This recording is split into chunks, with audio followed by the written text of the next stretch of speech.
What's up, y'all? It's the Boosh Bag. Miss Boosh Bag to you.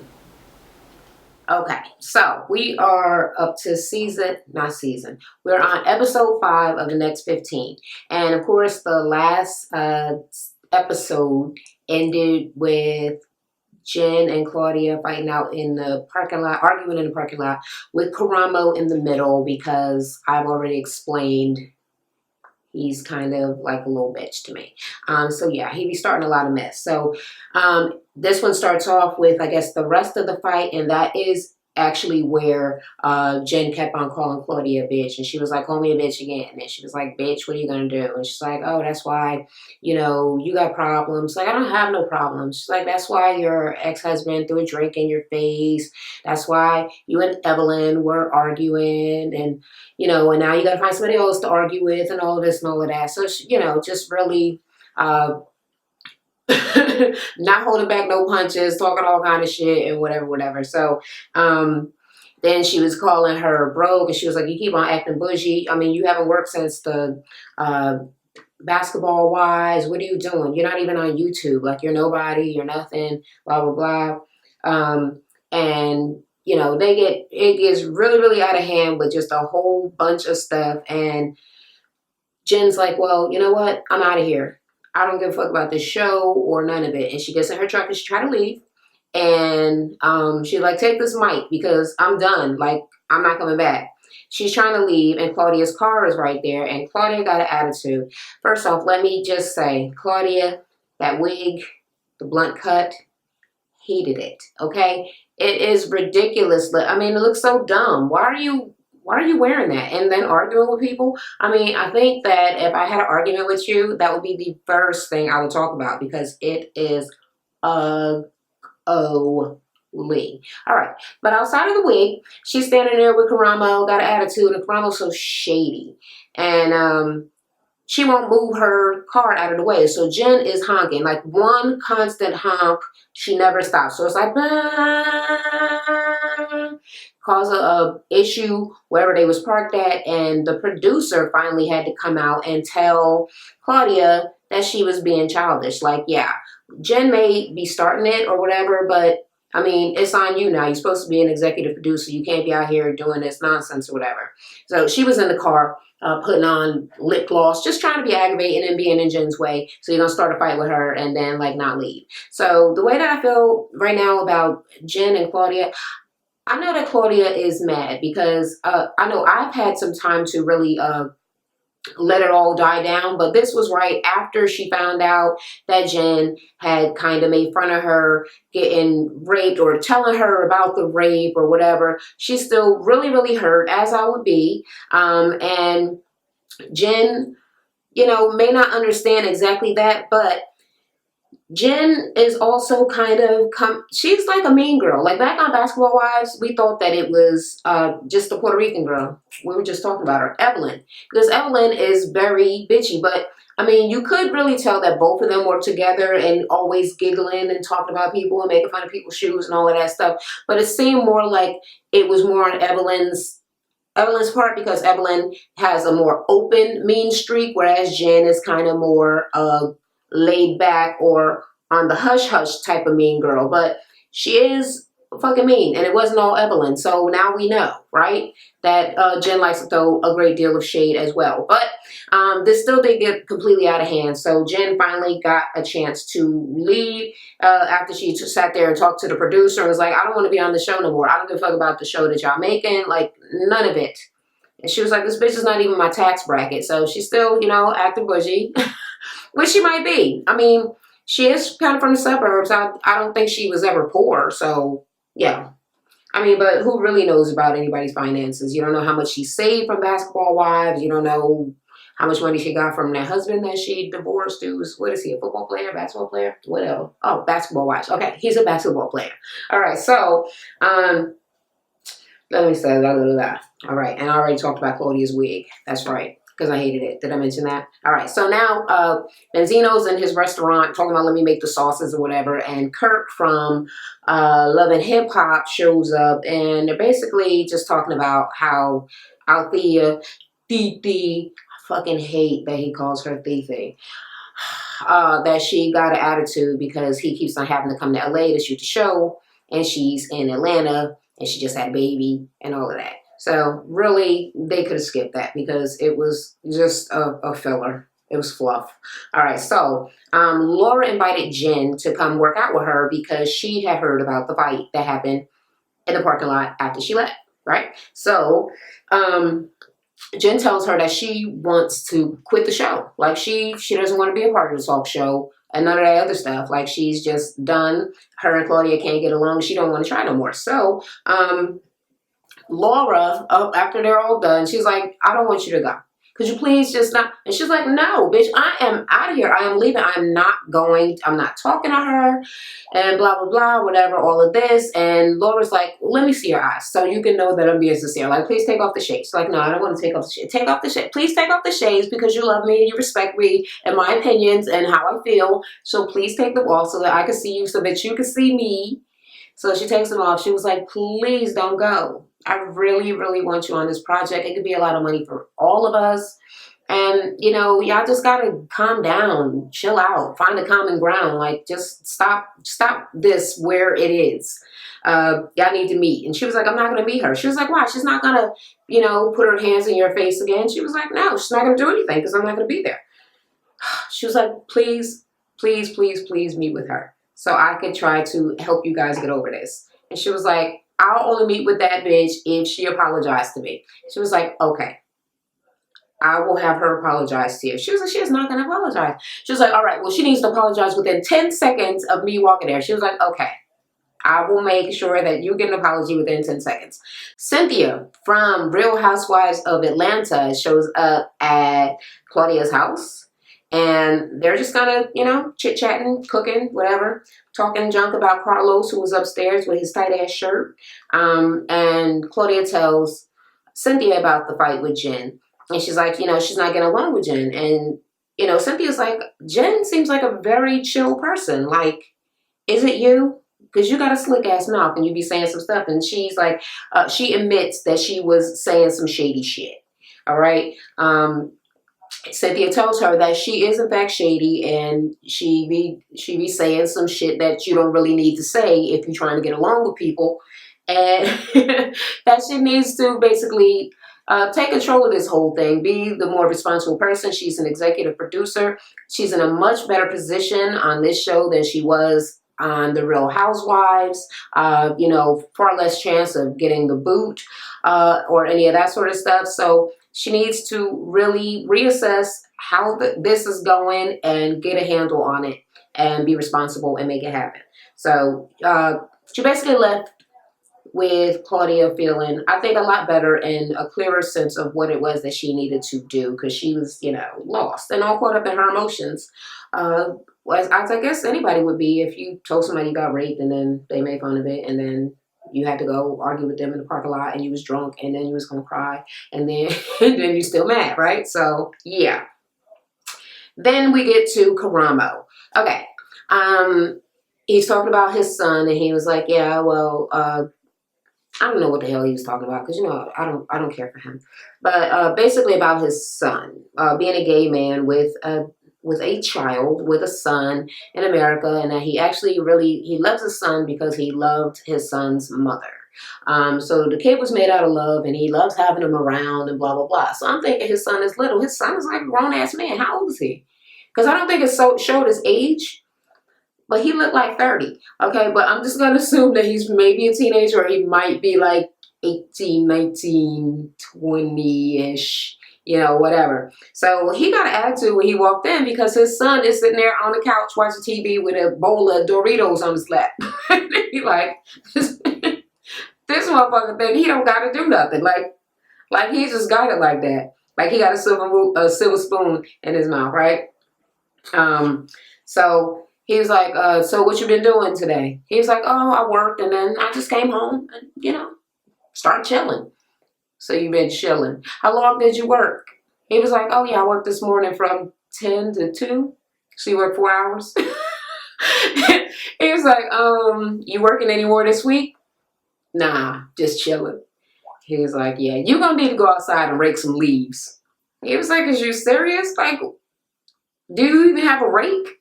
Like, yeah, it's a rake over there. He's like, this rake is little as hell. Why are you making me do this? Like, I don't understand the point of me, because I'm sure they must have somebody that rakes the damn leaves. So him making him rake the leaves, he's like, bitch, don't we pay people to do this? So he didn't want to do it.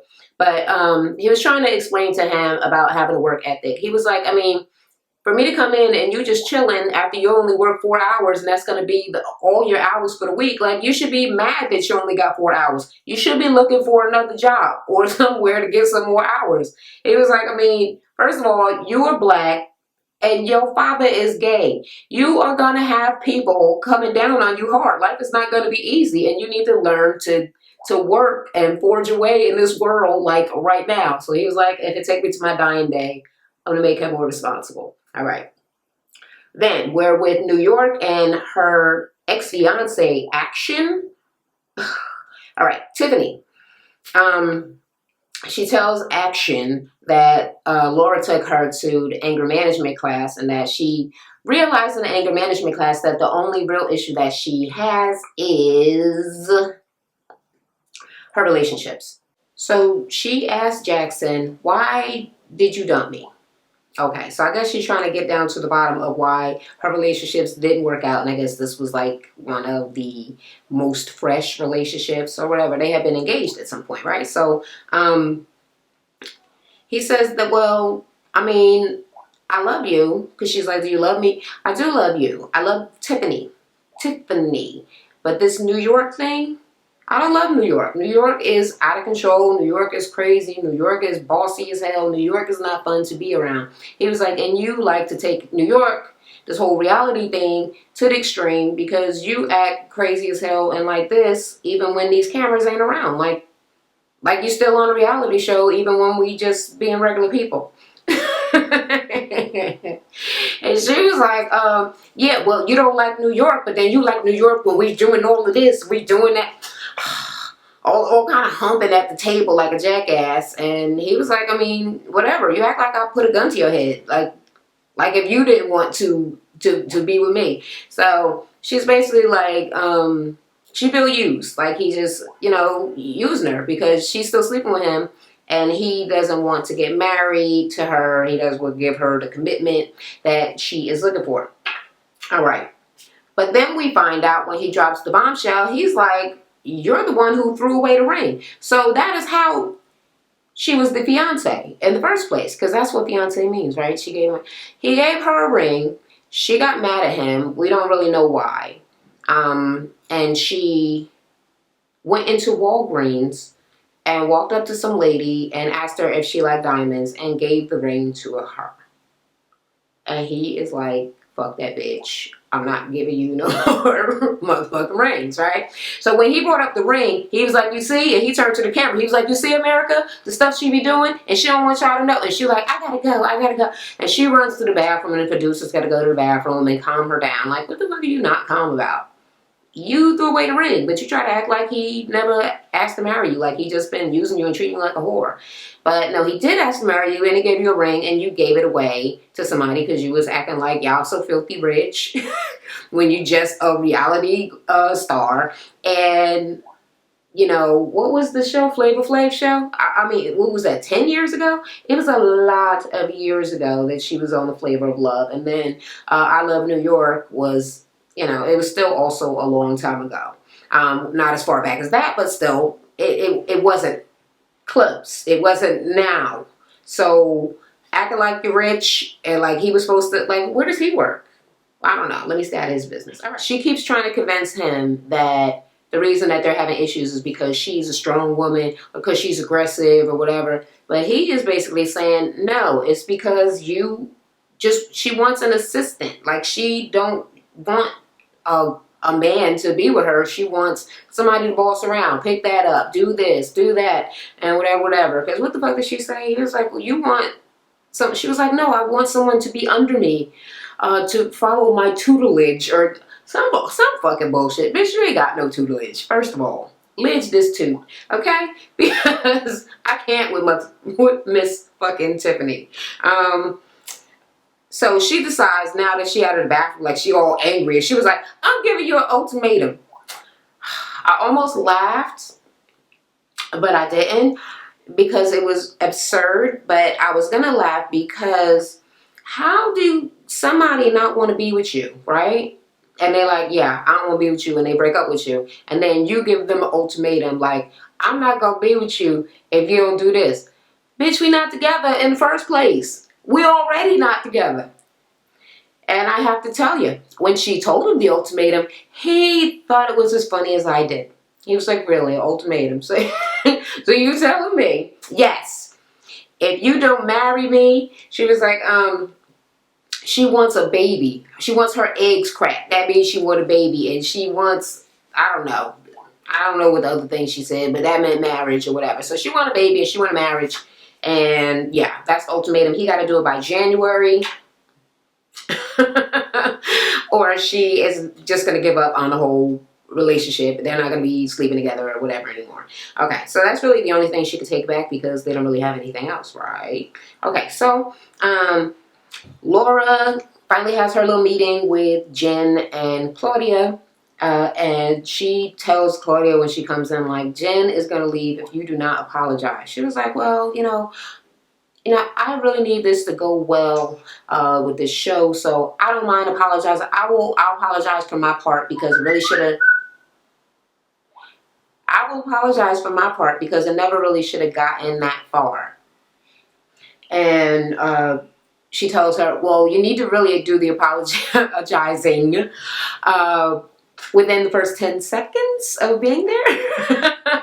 So you need to when she walks in, you need to apologize to her immediately. And she laughs. And she was like, I'm not laughing. Really, apologize to her in 10 seconds. All right? So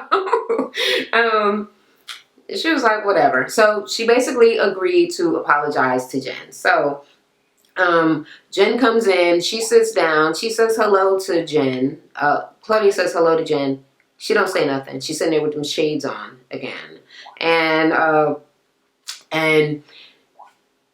Claudia's like, well, I'm glad that you showed up, that you came because of this, that. And now it's a little timer there trying to see if she says it within the 10 seconds. The word apologize didn't come out before the 10 seconds, but we already knew she was on the road to apologizing. So the starting of the apology happened within the allotted amount of time and whatever.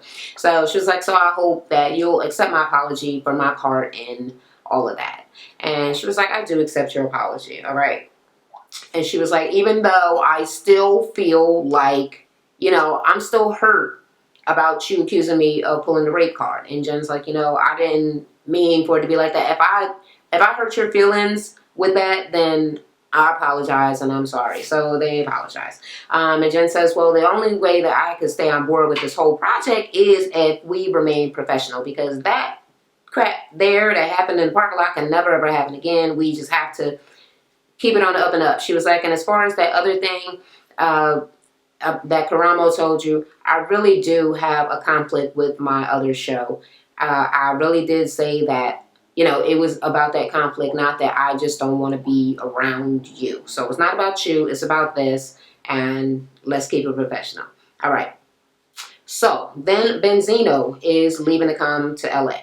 And Althea is there and the baby or whatever. But now she's like, the doorbell rang. She's like, oh, that's my mother. And he's like, oh, shit. So as soon as she comes in, she was like, what are you doing? He was like, I'm packing to go to LA. She was like, you going to LA? What kind of woman? That no woman don't want her man to leave right after she had a baby. He was like, look, I don't want to leave neither, but I have a wife and I have a girl and I have a baby and I have to make the money. And Althea is like, when you go to LA, you just go to LA. Like, it's just, I was like, I don't even understand what she's saying. He was like, they tape it in LA. You can't record a reality show if I'm not there in reality. See, that means that they're recording me, meaning I need to be in the same state and the same room. Yeah, all of that. Everything needs to be the same with me and the people with the cameras in order for me to be on the show, in order for me to get money, in order for you to be cool. And she was like, well, I want to get married. What about I might be just wasting my time. She's like, fine, let's just get married. We don't have a date.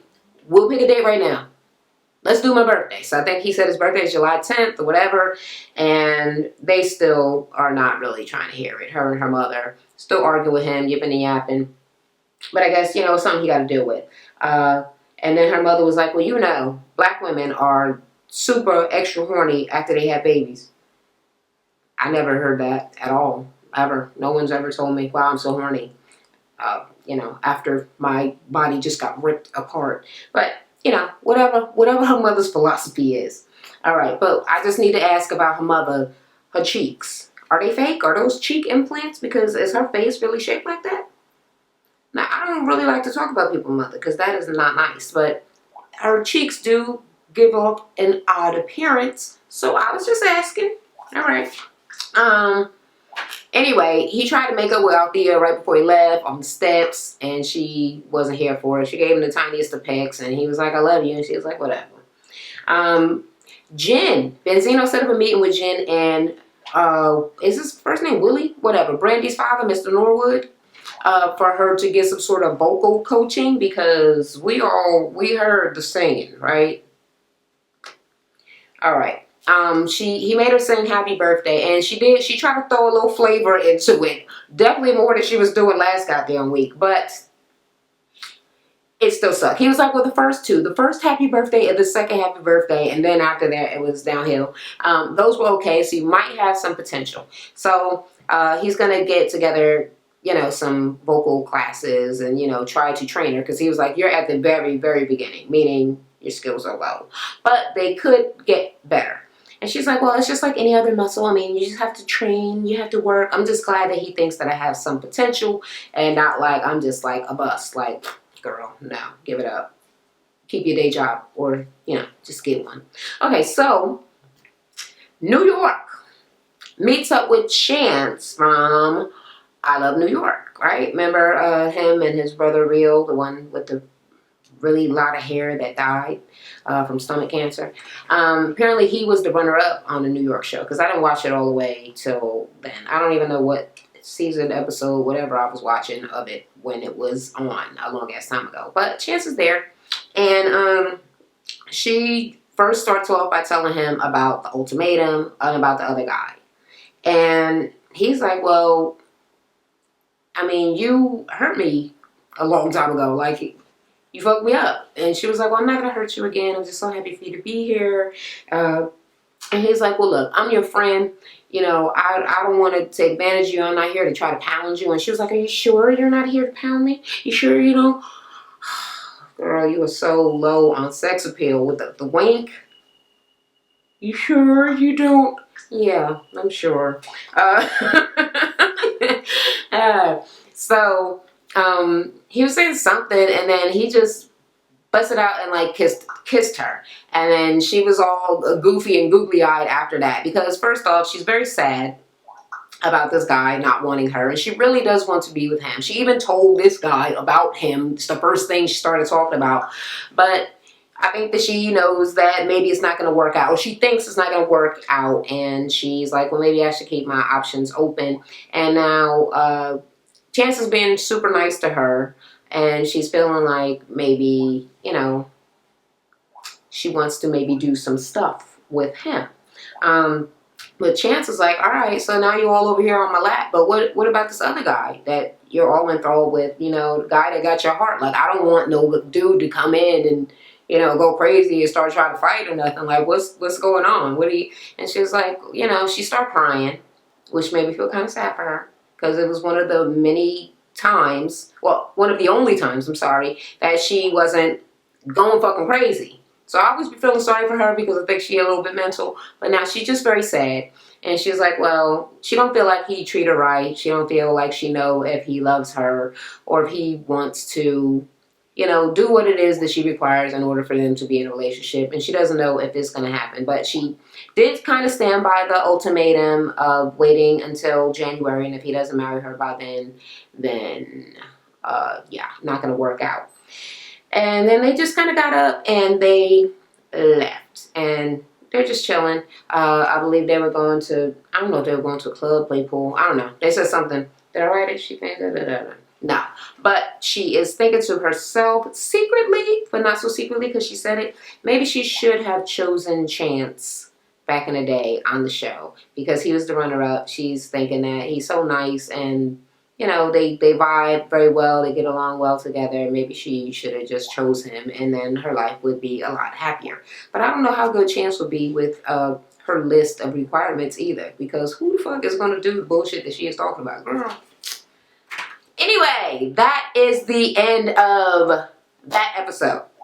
So I'm very, very happy that Jen and Claudia resolved that and then talked about even the smaller issues. And I hope it doesn't come back up, because for some reason that was giving me some sort of anxiety in my chest. I'm like, y'all make me want to skip over y'all part, just because it's too much intensity and don't seem to be simmering down. It's just going to get more and more intense.